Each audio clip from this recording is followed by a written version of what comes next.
हम लोग आज पढ़ेंगे, कल हम लोगों ने डिफरेंशियल इक्वेशन को समाप्त कर लिया है ना। तो आज हम लोग पढ़ेंगे वेक्टर अलजेब्रा, ठीक है। तो आपको ये पता होना चाहिए, आपने फिजिक्स में थोड़ा बहुत पढ़ा भी होगा वेक्टर के बारे में ना। तो हम लोग ये मान के चलते हैं कि आपने फिजिक्स में थोड़ा बहुत पढ़ा है ना, कुछ बातें बता देते हैं आपको बस।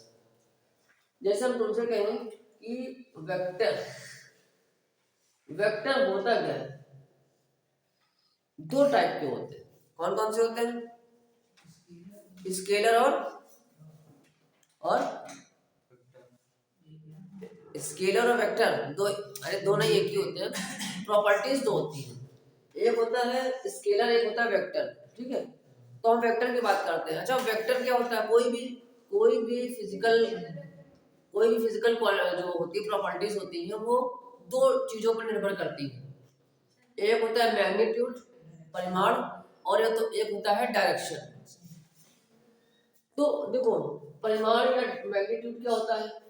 किसी भी बल की मात्रा, जैसे किसी भी प्रॉपर्टी की, किसी भी फिजिकल प्रॉपर्टी की मात्रा, जैसे कि इसमें क्या है, जैसे हमने बोला F बराबर 5 न्यूटन बोला है। तो ये एक इसकी मात्रा है कि तुम कितने में उसको कितना फोर्स लगाया, इसकी क्या है, मात्रा है। अब बल को मापने के लिए डायरेक्शन भी पता होना चाहिए। ऐसा तो नहीं तुमको किसी को बल लगाना है किसी पर, तो तुम ऐसे लगाओगे, खोपड़ी इसके सामने है, तुम ऐसे लगाओगे पीछे की ओर, नहीं, डायरेक्शन भी पता होनी चाहिए कि नहीं होनी चाहिए। तो इसीलिए हम इसमें क्या लगाते हैं, डायरेक्शन लगाते हैं। अच्छा, अब एक बात, इसका नोटेशन कैसे करते हैं? जैसे कोई एक हमने सरफेस लिया, एक हमने तल लिया, सामने देखो बच्चा, है ना। ये हमने क्या मान लिया, ये हमने एक लाइन मान ली ना। लाइन के दो छोर होते हैं बेटा, होते नहीं होते हैं ना। तो ऐसा तो है नहीं डायरेक्शन दोनों दिशा पे हो जाएगी। तो हम ऐसे क्या करते हैं, एक ऐसे लेते हैं, दूसरे में तीर लगा देते हैं, और जो इसकी लेंथ होती है वो उसका परिमाण होती है, ठीक है। तो इसकी डायरेक्शन किधर की ओर है? जैसे हम इसको ए लिखें, इसको बी लिखें, तो इसको क्या लिखेंगे, vector A tends to B, A से बी। मान लेते हैं वेक्टर ए इक्वल टू क्या होगा, वेक्टर। क्लियर है बेटा? क्लियर है? ज्यादा नहीं पढ़ेंगे, दोबारा फिर समझा देंगे, लेकिन अभी थोड़ा जल्दी ले पढ़ते हैं ना। अच्छा, अब रिप्रेजेंटेशन बता दिया है, नोटेशन बता दिया है। अब भाई टाइप्स ऑफ वेक्टर्स बता देते हैं, टाइप्स के कितने होते हैं तुम्हारे सिलेबस में। टाइप ऑफ वेक्टर्स, फर्स्ट है बेटा यूनिट वेक्टर। क्या होता है यूनिट वेक्टर? क्या होता है? अब यूनिट वेक्टर में डायरेक्ट बताता हूँ। अच्छा, पहले तो मैं बता देता हूँ मॉड क्या होता है।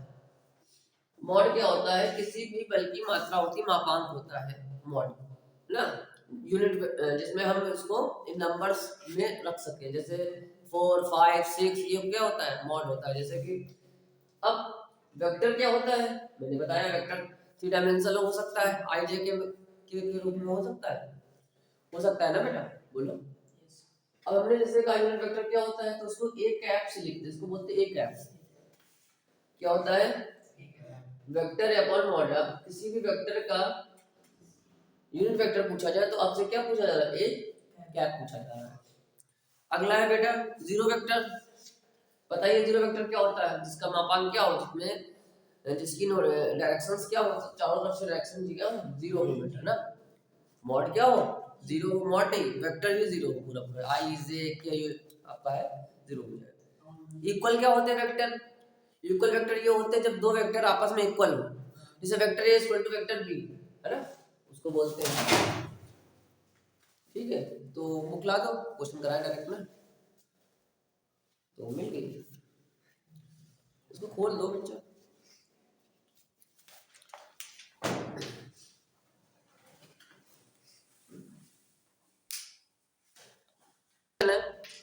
Compute the magnitude of the following vector. जैसे वेक्टर ए दिया है, जैसे वेक्टर ए दिया है कितना, आई प्लस जे प्लस के। अच्छा, वेक्टर को आई जे और के रूप में लिखते हैं। जैसे कोई पॉइंट है 2, 3, 4, इसका क्या आएगा, वेक्टर निकालो, वेक्टर के रूप में इसको नोटेशन करो। तो वेक्टर ए इसको मान लेते हैं 2i प्लस 3j प्लस 4, ऐसे भी लिख सकते हैं ना इसको, पता है ना एक बार। चलो अच्छा, compute the magnitude of following vectors. Vector A दिया है, वेक्टर बी दिया है, एक एक करके बताएंगे आप लोग कैसे निकालना है। 2i plus 7j minus 3k। Vector C दिया है, वेक्टर सी क्या है 1/√3i प्लस 1/√3j। ठीक है, करो इसको, एक बता देते हैं। ठीक है, करो करो करो। देखो अब देखो, अब मैग्नीट्यूड निकालते कैसे, मतलब मापांक, इसका मापांक निकालना है, मैग्नीट्यूड निकालना है। तो वेक्टर ए इक्वल टू क्या होता है, अंडर रूट, देखो आई का कोएफिशिएंट कितना है 1, तो 1 का स्क्वायर। जे का कोएफिशिएंट कितना है 1, के का कोएफिशिएंट कितना है 1, तो 1 का स्क्वायर कितना होता है, इसका स्क्वायर 1। इसका निकालो, इसका निकालो जल्दी से, 2 मिनट।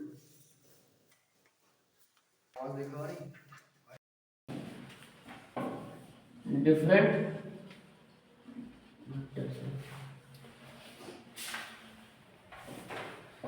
कह रहा 2 डिफरेंट वेक्टर्स हैं और कह रहा कि इनकी डायरेक्शंस भी सेम हो सकती हैं, लेकिन इनका मैग्नीट्यूड क्या सेम होगा। कह रहा है सेम मैग्नीट्यूड है, यही कुछ कह रहा है कि ऐसे 2 वेक्टर्स निकालो इनका मैग्नीट्यूड क्या हो, सेम हो। देखो मैग्नीट्यूड किस पर निर्भर करता है, जो इनके कोएफिशिएंट होते हैं। जैसे हमने वेक्टर ए इक्वल टू मान लिया 2i plus 3j minus 4k, ये मान लिया ना, बोलो। और दूसरा वेक्टर मान लिया मैंने, ये सब सेम रखते हैं ना, वेक्टर मान लिया मैंने 4k, हाँ 4k मान लो इसको, चलो मान लो माइनस 4i मान लो, 4i -4 की मानेंगे, कुछ भी मान लो यार, उसमें कोई दिक्कत नहीं। 4 3 2 जे और के, करेंट डिफरेंट वैल्यूज है ना, क्या इनके मैग्नीट्यूड सेम है तो वेक्टर्स निकाल लेंगे, निकालते हैं। डायरेक्शन क्या सेम है इनकी, डायरेक्शन भी सेम नहीं ना, तो माइनस प्लस का अंतर रखते हैं केवल ना, तो इसलिए 2i minus 3j minus 4k। अब देखो माइनस माइनस का अंतर है ना, इतना कोई गौर नहीं करते है ना। अब इसका मॉड निकालो, मैग्नीट्यूड क्या सेम है, वो तो तुमको दिख रहा है सेम है।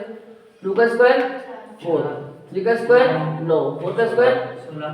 इधर देखो बेटा, वेक्टर जी निकालो, 2 का स्क्वायर 4, 3 का स्क्वायर 9, ये 16। ऐड करोगे सेम चीज आएगी ना, सेम यही दो ऐसे दो वेक्टर मैंने बताए जिसकी डायरेक्शन सेम है और क्या है, सेम मैग्नीट्यूड है। ठीक, नोट कर। अब ये बात थोड़ा ध्यान से समझना, नहीं तो ये नहीं समझोगे तो भटकते रहोगे ना, 3D में ही भटकते रहोगे और 2D में तो भटकोगे। ठीक है, शांत से सब लोग सामने देख लीजिए, क्वेश्चन बंद कर दीजिए थोड़ी देर के लिए ना, प्लीज देख लीजिए ना, नहीं तो फिर बाद में पूछोगे बताएंगे नहीं ना। देखो वेक्टर ए दिया हुआ है, मान लेते हैं क्या a1i b1j और b1 और c1k। ठीक, ऐसे लिख लेते हैं। अच्छा, 2 टर्म होते हैं, एक होता है डायरेक्शन रेशियो होता है, दिक् अनुपात। क्या होता है इसको हिंदी में बोलते हैं, दिक् अनुपात बोलते हैं। मैं कह रहा हूँ ध्यान से समझना है ना, नहीं तो आएगा। एक होता है मेरा डायरेक्शन कोसाइन होता है, डायरेक्शन कोसाइन, जिसे बोलते हैं दिक् कोज्या बोलते हैं जिसे। ठीक है, अब दोनों में अंतर क्या है, डायरेक्शन रेशियो को हमेशा ए बी सी लिखते हैं, यानी जो ये होते हैं ना कोएफिशिएंट, ये क्या होते हैं, डायरेक्शन रेशियो होते हैं। क्या होते हैं, डायरेक्शन रेशियो होते हैं। अब डायरेक्शन कोसाइन होता है एल एम एन, ये हम आगे चीजें अभी बता दे रहा हूँ ना मैं आपको। एल एम एन कितने डायरेक्शन रेशियो है, 1 2 3, तो डायरेक्शन कोसाइन कितनी होंगी, 1 2 3। एल आई वाली होगी, ये एम ये एन वाली।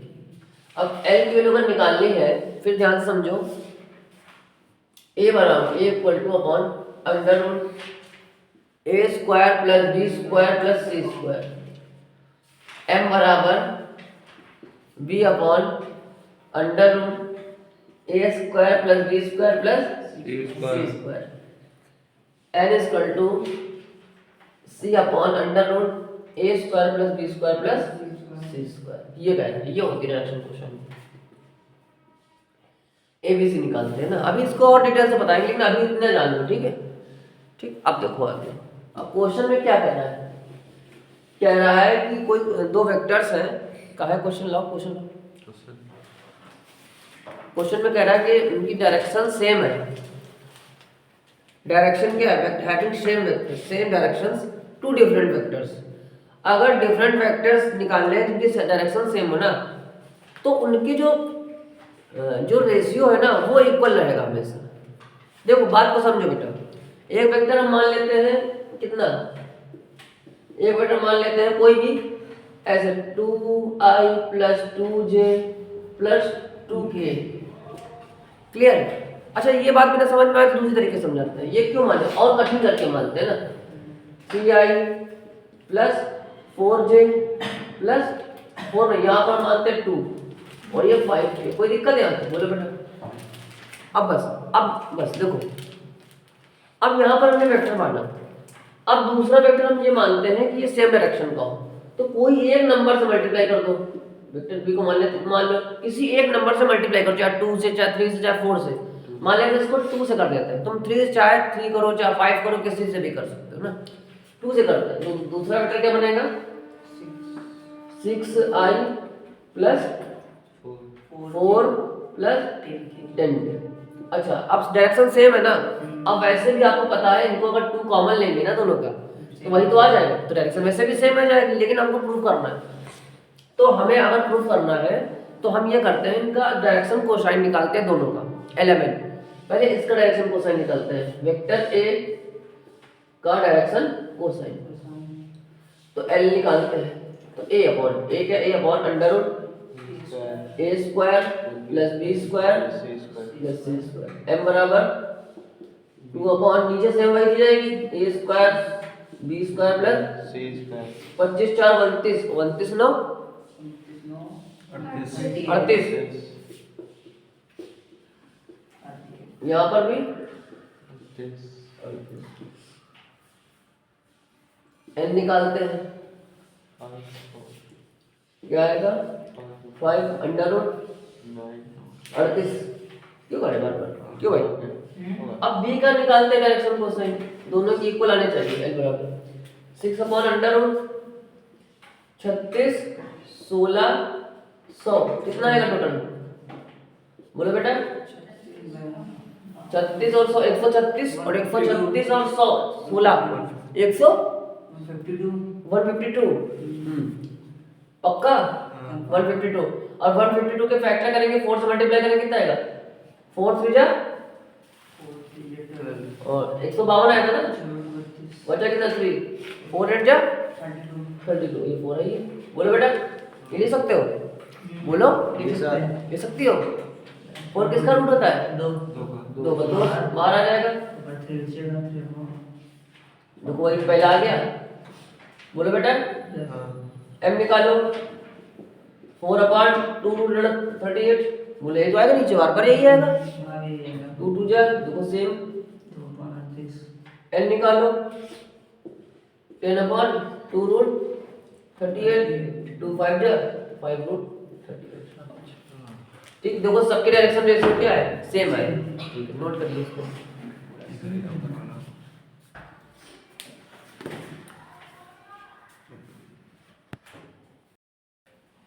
Find the values of x and y, the vector 2i plus 3j। अब देखो कह रहा है कि दोनों इक्वल वेक्टर है, कह रहा है कि दोनों इक्वल वेक्टर्स हैं। अच्छा इक्वल वेक्टर्स का मतलब ये है कि उनके कोएफिशिएंट भी क्या होंगे, आपस में इक्वल होंगे। जैसे कि एक वेक्टर xi प्लस yj और दूसरा वेक्टर क्या है जिसके इक्वल है वो 2i प्लस 3j। तो देखो दोनों ये क्या है, इक्वल वेक्टर है, तो बस कंपेयर करते हैं। i की वैल्यू किसके इक्वल हो जाएगी 2 के, और y की वैल्यू 3 के, बस खत्म क्वेश्चन। इक्वल वेक्टर लिखना क्या, लिखना तो आएगा ना। अगला क्वेश्चन है, find the scalar and vector component of the vector and initial 2, 1 and terminal point 5, -7 5, 7। तो कह रहा है कि पहले तो आप बताइए कि वेक्टर्स क्या होंगे, और वेक्टर जो निकलेगा ना उसके स्केलर कंपोनेंट क्या होते हैं और वेक्टर कंपोनेंट क्या होते हैं। देखो सीधी सी बात है, आई और जे और के तो ये क्या है, स्केलर ही तो है, स्केलर है ना, इसके साथ जो भी रहेगा वो भी क्या बन जाएगा, स्केलर बन जाएगा। अब सबसे पहले चीज देखो, किसी भी वेक्टर के दो पॉइंट होते हैं, एक होता है स्टार्टिंग पॉइंट, एक होता है लास्ट टर्मिनल पॉइंट ना। जैसे कोई एक वेक्टर एक क्या है, पॉइंट क्या है बेटा, स्टार्टिंग कितना है 2,1, दूसरा वेक्टर क्या है, एक है स्टार्टिंग, एक है टर्मिनल पॉइंट।